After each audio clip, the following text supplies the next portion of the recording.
अभी वैसे क्या मोटा मोटा प्लान किया है कि जनरली आप कितना पैसा इन्वेस्ट करेंगे डॉलर टर्म में, कितने नए जहाज़ आएंगे और कब ऑपरेशनल अच्छी तरीके से आप कर लेंगे ताकि हमारी वो PIA जो एक ज़माने में बाकी 8-10 कंपनियों में शामिल होती थी एक दफ़ा उसमें शामिल हो जाए। कि टोटल जो ट्रांजेक्शन की साइज़ है वो 185 बिलियन, जो तकरीबन $650 मिलियन के करीब बनता है।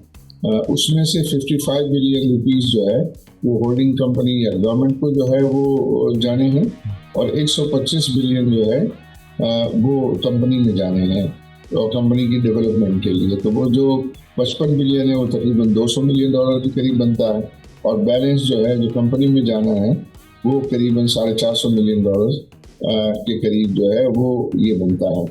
तो इस तरीके का जो है वो और जो मेन ऑब्जेक्टिव है, ज़ाहिर हुकूमत का भी ऑब्जेक्टिव है, नए बायर्स का भी ऑब्जेक्टिव है और वो ये है कि इस एयरलाइन के अंदर जो है वो कैपिटल डाल के, डेवलपमेंट कैपिटल डाल के और इसकी ग्रोथ के लिए जो है वो काम किया जाए। और इसमें जो जहाज़ों को ऐड करने की बात है, इनकी जहाज़ों की टाइमली मेंटेनेंस है, जहाज़ों की केबिन को अच्छा करना, जो है सेफ्टी को जो है वो इंश्योर करना, उसको बेहतर बनाना, ये सारे इकदाम जो है वो किए जाएंगे तो फिर मार्केट का कॉन्फिडेंस जो है वो हम रीगेन करेंगे। और इसमें करेंगे तो फिर ग्रोथ हासिल होगी। इंटरनेशनल कैरियर्स हैं, उनके साथ भी कोई पार्टनरशिप का कोई प्लान का हिस्सा है आपका?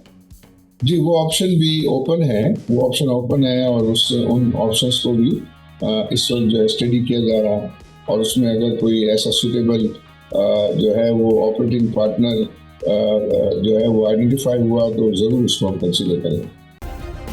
सब्सक्राइब करें और बेल दबाएं ताकि कोई खबर रह न जाए।